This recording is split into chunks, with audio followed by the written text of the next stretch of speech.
Antiokers and welcome to X Antioke Creative Talks, kisah para Antiokers bersama Sakti. Aku ini bakal temenin Anda selama beberapa menit ke depan. Antiokers, terasa kita sudah masuk ke Selasa kelima di bulan November, dan minggu depan kita sudah masuk ke Desember, artinya sudah mulai dekat dengan Natal dan sebagainya. Jadi siap-siap ya, kita akan mendengarkan lagi jingle bell dimanapun kita pergi ya. Dan sebelum kita mengakhiri November ini, kita akan ngobrol-ngobrol kembali lagi di tema Pantang Menyerah bersama salah satu narasumber yang kita akan bahas nih terkait karirnya. Jadi dia ini dijuluki, kita sempat dengar bahwa dia mendapatkan label terapis terbaik se-Antioquia, Yoma. Pemijat terbaik se-Antioquia. Jadi ini mungkin buat disclaimer juga buat Antiokers yang mungkin jemaat lama, mungkin belum kenal dengan dia siapa, tapi ya sekarang ini dia masih aktif di Antioquia, melayani di Antioquia juga. Jadi kita akan ngobrol-ngobrol bersama dia. Kenapa sih dia bisa mendapatkan julukan pemijat terbaik se-Antioquia? Langsung saja saya perkenalkan, nama panjangnya adalah Bapak Esanon Tarigan, atau biasa saya panggil dengan Abang Esanon. Ini ya. Halo Bang Esanon, selamat malam. Halo, selamat malam. Haleluya. Bang Esanon, apa kabar? Puji Tuhan, baik. Sakti, gimana kabarnya? Baik, luar biasa. Ya, puji Tuhan. Seperti yang kita bilang dia, terapis andalan Antioquia. Ini sudah terkenal, ini sudah teruji. Bang Esanon, sebelum kita ngobrol-ngobrol lebih lanjut, pastinya beberapa ada yang belum kenal nih dengan Bang Esanon, karena aku yakin juga Bang Esanon, seingatku juga masih baru lah ya. Kita selang berapa tahun baru join dengan Antioquia, jadi mungkin ada beberapa jemaat lama yang belum sempat ketemu dengan Bang Esanon. Mungkin boleh perkenalan diri dulu Bang. Biasanya kita seputar nama lengkap, nama panggilan, terus pelayan bergereja di Antioquia sejak tahun berapa, dan pelayanannya di Antioquia apa saja. Tapi kalau mau perkenalkan lebih lanjut, apapun silakan. Monggo Bang Esanon. Oke, kasih ya buat kesempatannya ya Bro Sakti ya. Iya. Perkenalkan diri ya. Halo, selamat malam Antiokers dimanapun berada. Ya, selamat malam. Tuhan Yesus selalu berkati kita dimanapun kita berada. Perkenalkan, nama saya Esanon Tarigan, ya biasa dipanggil Bang Sanon, bisa akrab lagi Bang Esa. Saya masuk di gereja GPDI itu Antioquia itu awal-awal 2011. Cuman itu masih ya kadang datang kadang enggak, karena kerjaan kan, faktor kerjaan juga nggak bisa, ada sip-sipannya juga. Pas aktif mulai itu 2016, itu mulai aktif di pemuda. Aktif di pemuda, lanjut masuk gabungan, ya tadi rindu pelayanan, aktif di pemuda, masuk gabungan, jadi dipanggil Bu Gembala sama Pak Gembala buat melayani singer, jadi ikut aktif lagi dalam singer juga ya. Luar biasa. Sebatas itu aja sih. Yes, tapi seingatku ini Bang Esanon juga terlibat banyak kepanitiaan ya, perlengkapan, mostly perlengkapan, karena sudah terlihat bisa melengkapi sekali ya. Ya, itu saya suka membantu ya. Suka membantu, betul sekali. Bang Esanon ini seingatku juga kocak juga tadi. Aku ya baru ingat ya, ternyata Bang Esanon juga kor gabungan. Aku ingat banget itu Abang Esanon itu kalau misalnya boleh nebak itu gabung di kor gabungan itu awal 2016 ya. Awal 2016 juga ya.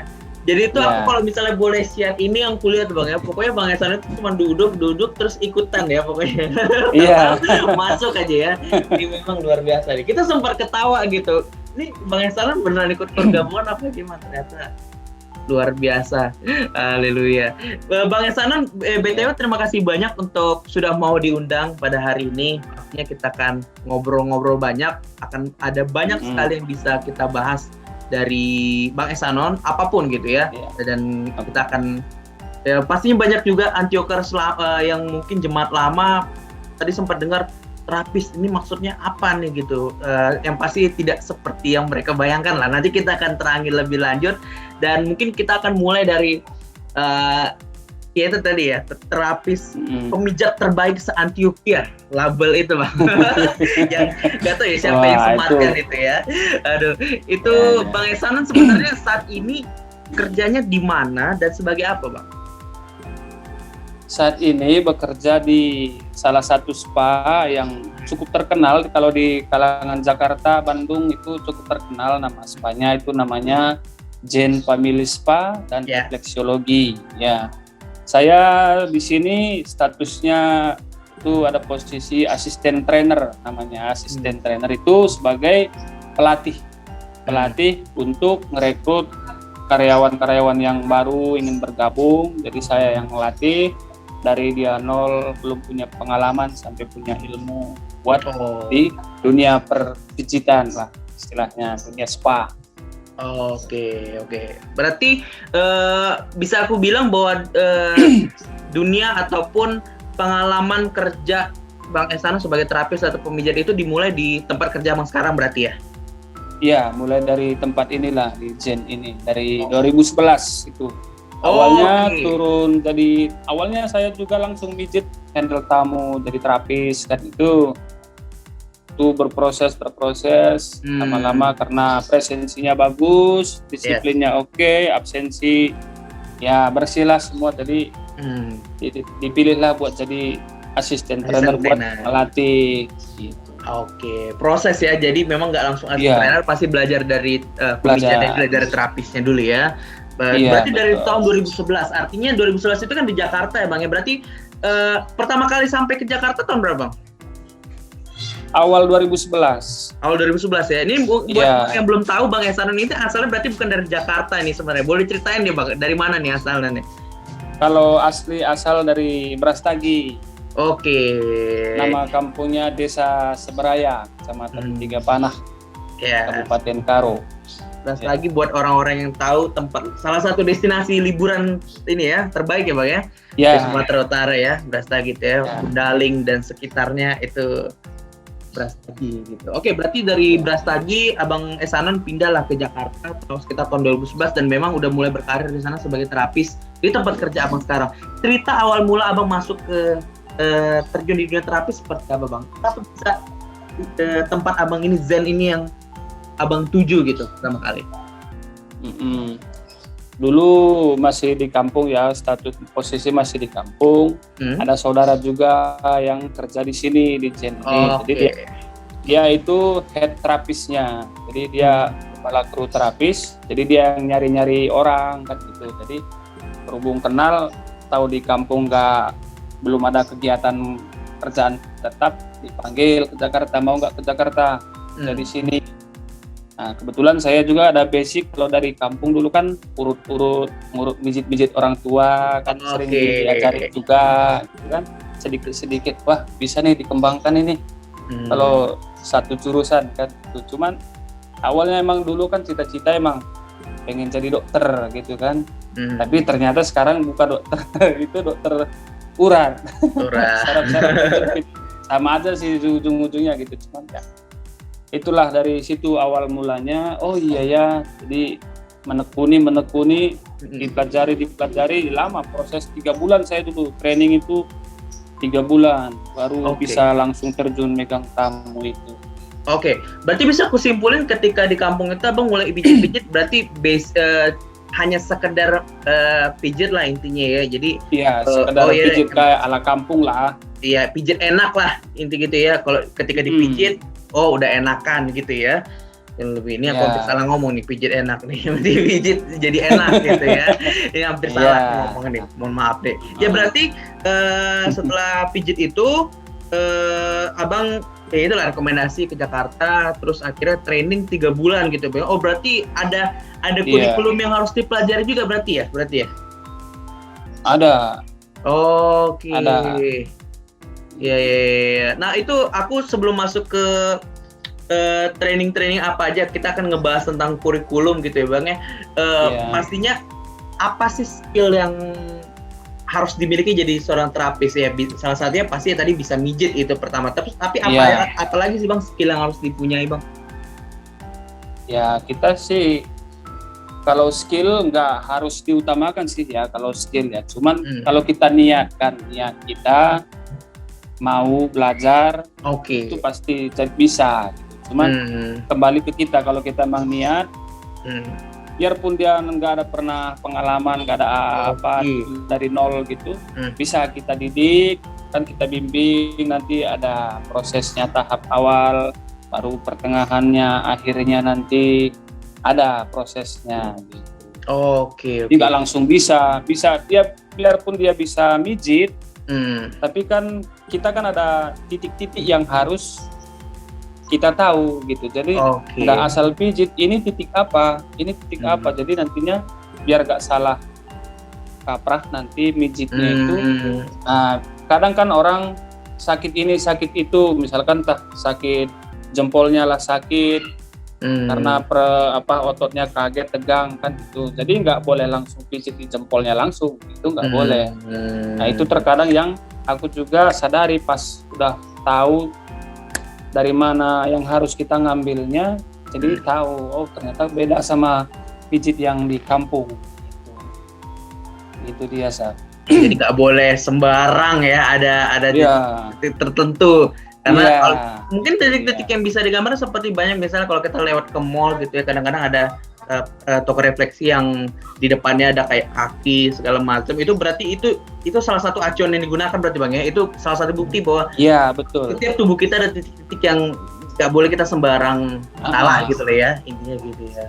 Iya, itu titik-titiknya ada semua. Berarti bisa Abang bilang tadi semua nggak harus punya skill dan sebagainya, yang nggak punya basic untuk mijit pun bisa untuk dilatih.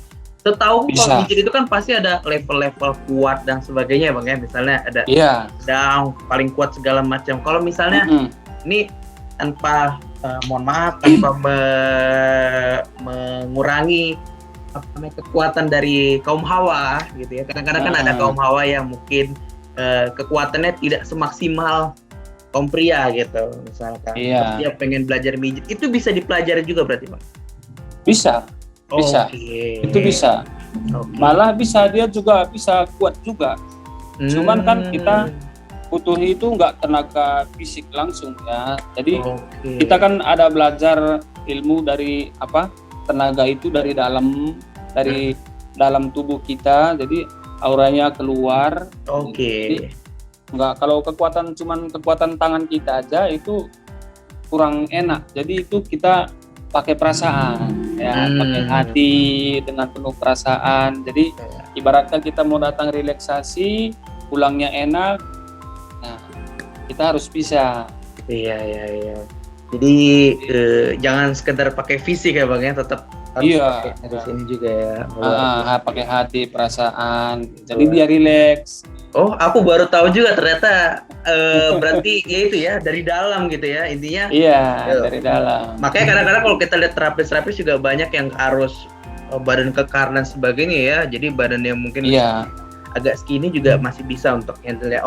Aku pengen tanya balik lagi ke seputar training tadi Bang. Sebenarnya aku pengen tahu sebagai ya mungkin yang bisa diceritakan aja, karena pasti kalau bicara soal lengkapnya pasti bayar mahal nih pasti training ini. Tapi untuk menjadi handal seperti Bang Ehsan lah, katakanlah handal karena sudah menjadi assistant trainer, berarti sudah ada knowledge-nya, ada yang bisa di-share juga ke teman-teman terapis junior lainnya. Pas training untuk menjadi terapis itu apa aja sih yang pelajarin Bang? Ya prosesnya itu dari awal ya. Kan kalau kita dari belum tahu apa-apa ya itu pasti nanti dari awal tuh kita pasti olahraga dulu. Dulu. Nah, sebelum training itu kan olahraga dulu. Olahraga dulu, pemanasan untuk tangan, jari. Nah, itu tahap awalnya dari situ, baru nanti kita ajarin teknik cara menekannya seperti apa. Jadi kita harus bisa ngerasakan dari tubuh si yang kita pijit ini. Jadi modelnya itu, nah itu tahap-tahap awalnya. Jadi nggak langsung semua. Ada pemanasannya dulu. Nah, pemanasan, baru nanti inti, baru ada finishing. Setelah selesai, nah, nanti juga baru ada greetingnya, groomingnya. Banyak sih yang harus dipelajari gitu. Cuman bertahap. Gitu dari awal pemanasannya dulu, baru masuk kita ke inti, baru nanti finishing. Jadi kalau orang training itu yang harus pokoknya dia niatnya bagus, pasti bisa. Kalau mau belajar Oke. pasti bisa. Oke, itu Kadang 3 ada juga bulan. yang ada juga yang gagal karena dia nggak kuat, mentalnya belum siap. Kadang kalah di mental sih, tapi kalau Oke. udah mulai, udah lanjut. Oke. Berarti minimal itu berarti 3 bulan ya?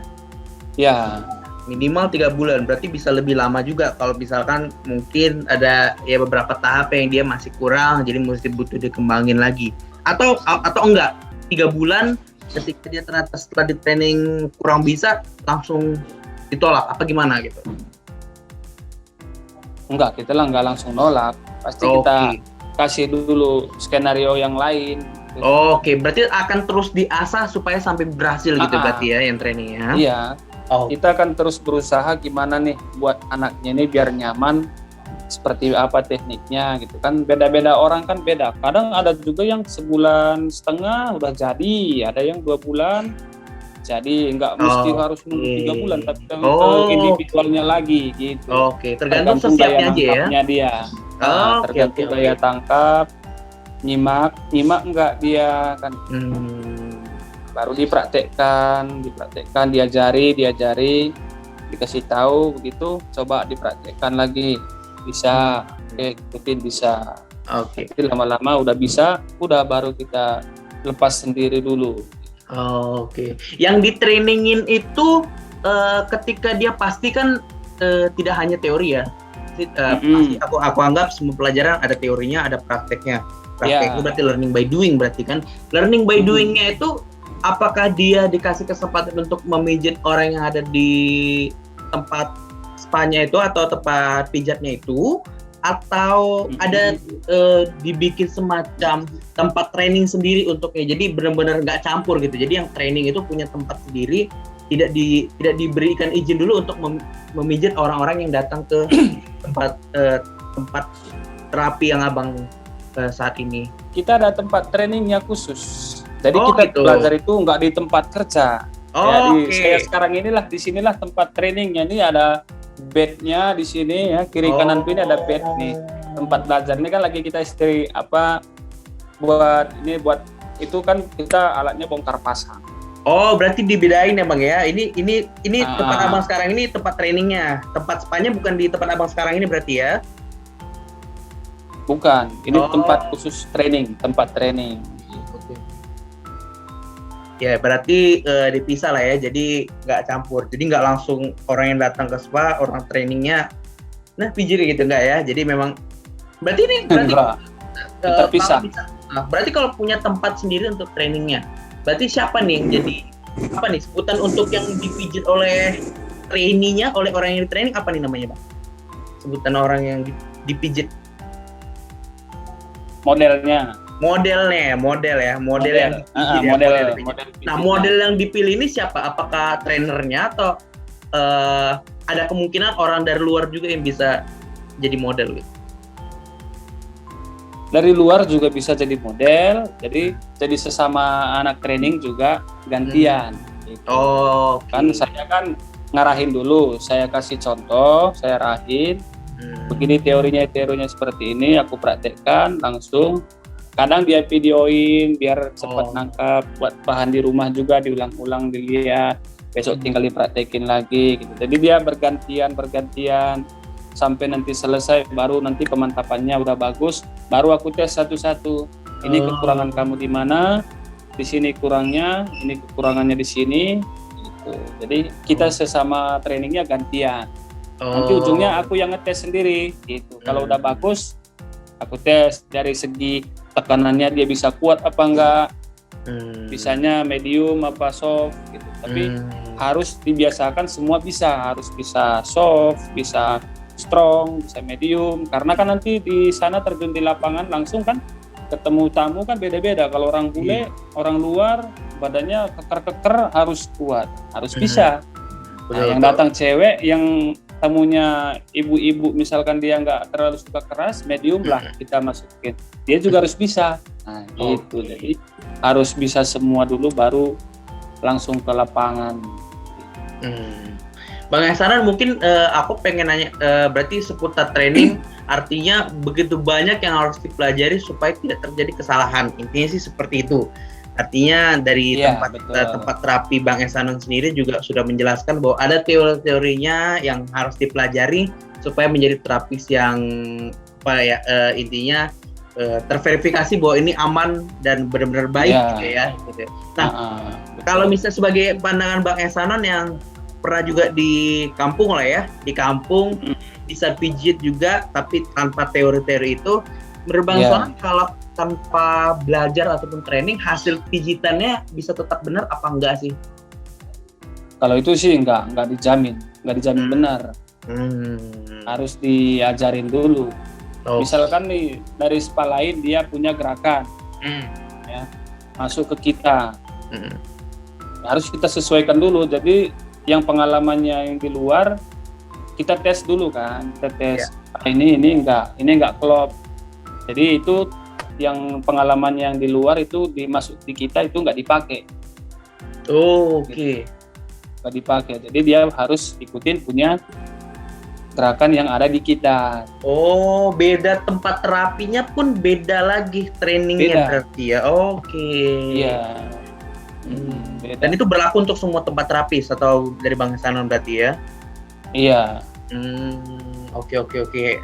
I see. Berarti ya balik lagi bahwa ternyata tanpa bahkan beda tempat terapi pun harus belajar lagi. Berarti kalaupun tanpa harus belajar lagi, berarti tanpa ada basic teori itu aja pun makin lebih tidak bisa dipastikan belum tentu benar intinya sih gitu ya, karena bisa jadi ada cedera yang dihasilkan dengan salah pijit dan sebagainya gitu.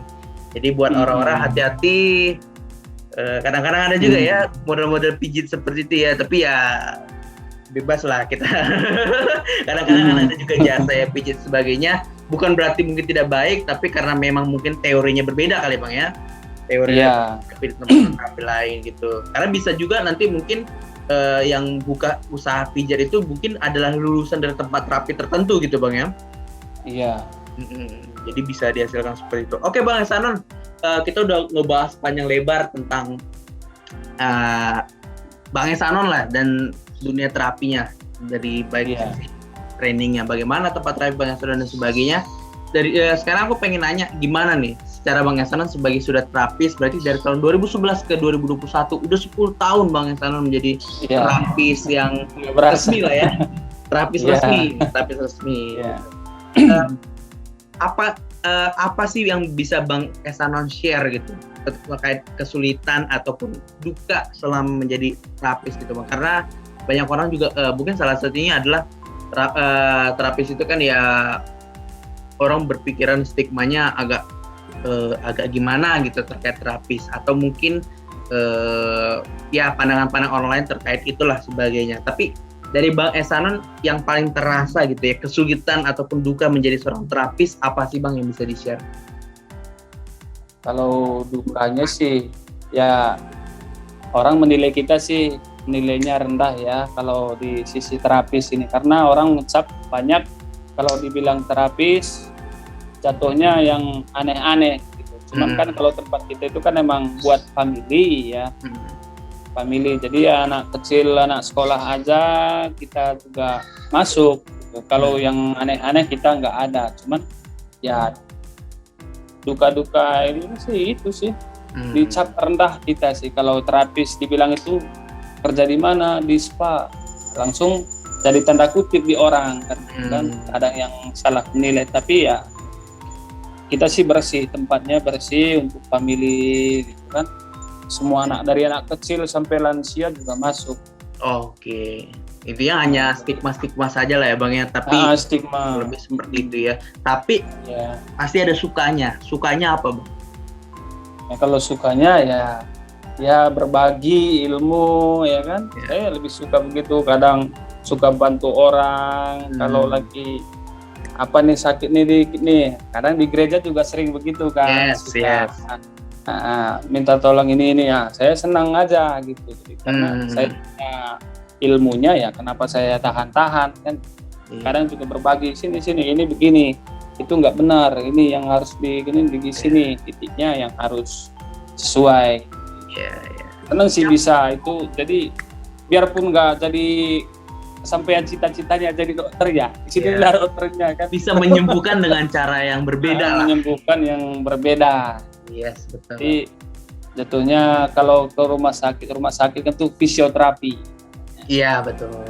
Yeah. Bang Esanan yang di gereja siapa aja sih Bang yang udah pernah merasakan, karena kan label tadi gimana nih kalau misalnya Bang Esanan ketika disematkan sebagai terapis terbaik Antioquia itu valid nggak itu sebenarnya? Ya, tapi kalau menurut sih, kalau itu di mata Antioquia ya. Kalau itu sih ya nggak segitu-gitunya juga. Bang Esanan siapa sih yang udah dipijit di Antioquia? Ya, yang pasti ya Sakti sendiri ya udah berapa kali kan gitu kan. Saya kan ceritanya ini tidak tahu apa-apa gitu kan. Tapi benar, aku ngerasain. Siapa lagi nih Bang? Iya. Ada Om Yus Waloni. Oh, pernah juga ada yang ngerasain dikit-dikit ya? Ya, Om Yus Waloni, ada si Mas Markus. Kalau untuk pijit memang dia. Iya, Kak Oki sering, Kak Oki, Kak Lega, Kak Alan, itu dia udah semuanya lah, sama si Koko tuh, udah si siapa tuh, suaminya Kak Ica. Oh, Randy. Nah, Randy, suaminya Kak Rini, si Bang Boya, siapa Bang Ko. Iya. Nah, ya banyak sih. Luar biasa. Lumayan. Udah berarti valid itu terbaik saatnya valid ini, udah banyak yang ngerasain soalnya. Bang Esanan, aku pengen tahu nih karena kita kan udah berlangsung ya 2011 10 tahun dan di tengah-tengah masuklah pandemi yang terjadi ya, dan terapis itu mengharuskan kita touch dengan orang-orang yang kita layani gitu ya. Berarti orang yang pengen terapi pasti harus kita sentuh gitu ya. Nah, gimana pengaruhnya selama pandemi kemarin untuk pekerjaan Bang? Ada yang terjadi apa? Ya, itu sih sedihnya kemarin itu corona ya, COVID ya. Jadi kita awal-awal corona itu kena banget dampaknya, kita langsung tutup total ya. Total di awal pandemi itu tutup total. Di awal pandemi itu kita tutup 4 bulan 9 hari dari April tuh. Awal-awal corona, PSBB pertama kena 4 bulan 9 hari, kemarin PPKM kena lagi 2 bulan setengah. Ya, jadi corona ini memang berdampak karena kita di bidang jasa ya, pertemuan orang-orang dari luar kan ke kita semua kan, itu kan makanya.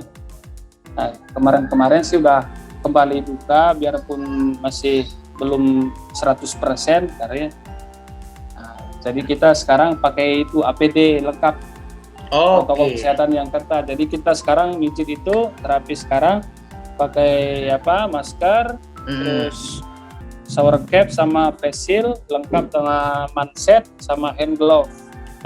Jadi sekarang kalau untuk saat ini yang nanti pemirsa Antioquers yang mau ke Zen gitu, itu nanti mijitnya nggak skin to skin, jadi kulit nggak ketemu kulit.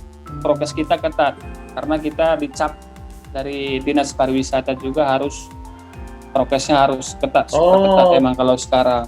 Pakai sarung tangan berarti Bang ya? Iya, pakai sarung tangan karet itu yang warna biru, ada yang warna apa tuh. Jadi nggak boleh skin to skin. Dan selalu ganti ya setiap yang selalu ganti ya. Ganti orang tamunya, ganti sekali pakai buang, sekali pakai buang. Iya. Karena jatuhnya memang corona. Karena jatuhnya memang medis juga gitu, kan ya. Karena memang kesehatan pasti harus juga. Oke. Selain itu apa lagi Bang? Kalau si pelanggannya apa nih? Apa dia pakai face shield juga? Kalau yang datang sih kita cuma minta yang scan peduli lindungi itu, dia surat vaksinnya ada apa enggak? Surat vaksin sama nanti cek suhu tubuh. Pas datang harus cuci tangan. Cuci tangannya udah disediakan, baru nanti dicek sama security suhunya, ditunjukkan. Nah, nanti kita sebelum dia massage juga, sebelum dipijit juga, nanti kan terapisnya kan jemput nih ke ruang tunggu. Jadi dicek dulu suhu, si terapisnya juga dicek dulu suhunya. Pas dijemput ke bawah, dicek suhu terapisnya, ditunjukin ke customernya nih Pak, cek suhu tubuh terapisnya, jadi aman, sama-sama aman, baru masuk untuk izin. Oke. Berarti protokolnya tetap yaitu ya, vaksin dan juga ya protokol yang seperti standar ya, India pengecekan suhu dan sebagainya gitu ya, biar sama-sama aman. Berarti salah satu ini ya, walaupun ya terapi tapi tetap ketat banget ya berarti Bang ya, benar-benar ketat banget ya. Dari Dinas Pariwisata menetapkan berarti ya. Iya, karena kita kan join bareng kan. Sama Dinas Pariwisata tuh join kita. Oke. Seberapa sering sih Bang ada pernah nggak sih kejadian mungkin harusnya sih ada ya, tapi nggak tahu deh. Kayak misalnya Satgas gitu ya, misalnya datang gitu. Ini aku juga beberapa kemarin sempat tanya ke narasumber yang sebelum-sebelumnya juga nih. Satgas seberapa sering atau seberapa frekuensinya datang untuk mensurvei tempat terapi Bang Ehsanul gitu, memastikan bahwa kalau dari Satgasnya sih sering, karena jalur kita kan jalur strategis ya, Jalan Senopati ya, Gunawarman Senopati kan itu kawasan-kawasan kawasannya itu dari restoran, dari semua ya, di situ ya sehari-harinya ada aja. Paling nggak seminggu tuh ada 2 kali aja seminggu dari Satgasnya itu. Berarti sekali sama Satpol PP, Dinpar, Satgas itu selalu. Berarti cek sekali nggak mematuhi prokes langsung ketahuan banget berarti ya. Iya. Pengecekannya ya frequently gitu, nggak jarang, benar-benar aktif banget. Oke, berarti bisa dipastikan berarti tempat terapi sekarang masih berjalan dengan aman dan ya seperti tadi ya, artinya dengan protokol yang ada dan tetap dipatuhin, akhirnya masih berjalan seperti biasa. Dan dalam memang sekarang ini baru ada kejadian lagi sih, ada berita yang sudah masuk bahwa kenaikan ya Bang ya, tentang kenaikan angka gitu ya, kenaikan angka.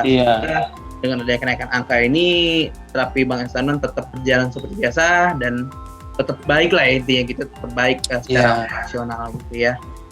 Oke Bang Ehsanul, kita udah ngobrol panjang banget terkait ini dan kita bisa nangkap banyak banget bahwa dunia terapi itu bener-bener ya, orang itu pasti tahu kalau misalkan pengen berobat takut kena obat atau gitu ya, takut takut suntik dan sebagainya. Aduh, salah satu jalan lain alternatif apa ya?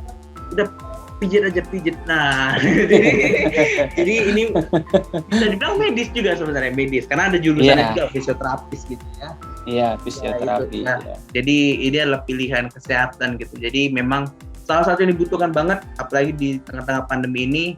Cuman memang karena dulunya skin to skin, dengan adaptasi, akhirnya protokol pun ditingkatkan, para APD juga digunakan oleh para terapis gitu Bang Ehsanul ya. Dan semoga terus berjalan seperti biasa, terus baik, terus bisa menjadi inilah, dan Bang Ehsanul juga tetap kinerjanya juga baik dan intinya sih secara tidak ada, kalau kadang-kadang kan sekarang ini lagi kondisi pandemi ini, kadang-kadang ada pekerjaan yang harus intinya dikurangin lah ya, pengurangan karyawan.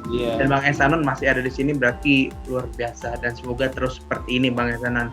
Bang Ehsanul, sebelum kita tutup program kita, aku akan seperti biasa kasih narasumber satu sesi namanya closing statement.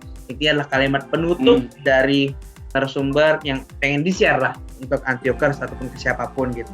Dari Bang Ehsanul aku pengen kasih kesempatan, boleh nggak sih Bang share kesan dan pesannya gitu untuk Antiokers terkait obrolan kita hari ini. Apa sih yang pengen disampaikan ke Antiokers? Apa mungkin terkait terapis ataupun terkait apapun gitu ya, supaya orang tahu bahwa ternyata dunia terapisnya seperti ini dan sebagainya gitu. Dan kalau misalnya mau pijat dan misalnya mau pengen tahu bahwa pijitan itu yang bagus seperti apa, silakan di-share Bang Ehsanul. Singkat, padat dan jelas, waktu dan tempat saya persilakan. Oke, baik.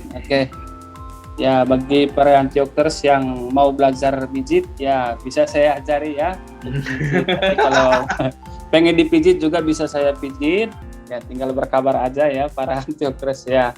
Nah, kalau misalkan ada saudara yang butuh pembelajaran tentang ya terapi, refleksi, dunia spa perpijitan ya boleh nanti kita sharing lah gitu. Jadi gimana mijit yang benar, dari mana kita mulainya, ya bisa kita koordinasi yang baik seperti apa gitu. Itu aja sih. Oke. Jadi seperti tadi ya, pengen belajar hubungin Bang Ihsanon. Tapi kalau pengen dipijit juga bisa juga hubungin Bang Ihsanon. Bisa. Dia siap-siaga pokoknya. Sudah terbukti. Postnya sudah sering. Dari tahun berapa ya itu ya. Pokoknya tuh aku ingat banget itu pengalaman pertama itu waktu ada satu teman pemuda kita juga Bang ya, waktu itu tangannya pegal ya. Dari situ aku menjerit-jerit dia enakan gitu. Ya. Luar biasa Bang Ihsanon. Sebelum kita tutup program kita pada malam hari ini, saya ingin mengajak Bang Ihsanon kita untuk berdoa Bang, supaya apa yang kita bisa obrolin pada hari ini tidak hanya bisa ngasih insight, supaya bisa juga menjadi berkat bagi siapapun yang mendengarkan. Terima kasih Bang Ihsanon. Mari kita Antiokers kita bersatu di dalam doa. Tuhan Yesus yang baik, yang mengucap syukur pada hari ini Engkau boleh berkati kami boleh ada sampai saat ini semua karena kebaikan-Mu. Terima kasih Tuhan, kami telah menyelesaikan program kami Tuhan X pada malam hari ini bersama Bang Ihsanon. Kiranya Tuhan melalui apa yang kami boleh sharing pada hari ini, apa yang di-share oleh Bang Ihsanon boleh menjadi insight bagi siapapun yang mendengarkan, terlebih boleh menjadi berkat bagi siapa mendengarkan dan hormat untuk kemuliaan nama-Mu saja Tuhan. Kiranya Engkau berkati Tuhan Bang Ihsanon sebagai narasumber-Mu hari ini. Kami percaya Tuhan, Bang Ihsanon telah Kau pakai menjadi berkat bagi siapapun, boleh membantu menjadi terapi ya Tuhan, memberikan terapi bagi siapapun, termasuk jemaat Antioquia Tuhan. Kau berkati dia, terus jadikan dia menjadi berkat dimanapun dia berada, berikan dia selalu karir yang luar biasa. Engkau pertahankan dia di karir dia saat ini, terus berkati Tuhan, pakai dia lagi untuk menjadi berkat dimanapun dia ada. Kau berkati keluarganya Tuhan Yesus, Kau berkati istri dan anaknya Tuhan. Kami percaya keluarga kecil ini selalu Engkau berkati dan Engkau semakin berkati Tuhan. Terima kasih Tuhan. Tuhan, kami berdoa juga untuk Antiokers yang telah mendengarkan pada malam hari ini. Kami percaya sepanjang hari ini mereka telah melalui hari yang baik dan biarlah mereka boleh beristirahat. Kami semua boleh beristirahat dengan baik supaya kembali bangun besok dengan stamina dan semangat yang baru pada Tuhan. Kami berdoa buat seluruh tim Antioquia Connections yang telah membantu pada hari ini. Kau berikan kami pertanyaan yang lebih-lebih lagi Tuhan untuk boleh menjadi hormat kemuliaan nama Tuhan. Kami berdoa di dalam nama Tuhan Yesus Kristus. Kami telah berdoa, haleluya. Amin. Amin. Bang Ihsanon, makasih banyak untuk kesempatannya boleh interview. Aku yakin sepanjang hari aku udah minta dari beberapa hari yang lalu, kayaknya memang waktunya belum cocok karena memang padat gitu ya, karena seperti yang kita tahu siaga dari Senin sampai Sabtu terus ada aktivitas ya. Sehat-sehat terus Bang Ihsanon. Sampai ketemu lagi di waktu yang akan datang. Tuhan Yesus memberkati Bang. Dadah. Oke, Tuhan Yesus berkati saat. Dadah. Yes, Antiokers, itu tadi obrol-obrol kita bersama Bang Ihsanon Tarigan, Bapak Ihsanon Tarigan, dan dia sudah menjelaskan semuanya bahwa ternyata dunia terapis itu seperti itu. Dan mungkin buat ada yang tertarik ataupun mungkin pengen belajar terkait dunia pijat memijit juga, nanti bisa konsultasi dengan Bang Ihsanon juga. Dan kalau yang paling penting kalau mau mijit ada kenalan sekarang. Ya, terima kasih banyak untuk Antiokers yang sudah mendengarkan pada malam hari ini. Kalau misalkan ada usulan narasumber ataupun usul-usul yang lainnya, boleh banget untuk komentar di bawah, dan jangan lupa juga untuk like, share, dan subscribe channel ini dengan cara klik tombol subscribe atau bisa juga klik lonceng di bawah supaya tidak pernah ketinggalan dengan video-video terbaru dari YouTube channel GPDI Antioquia Tebet. Dan terima kasih juga untuk Audio Unika yang sudah menyiapkan materi pada malam hari ini.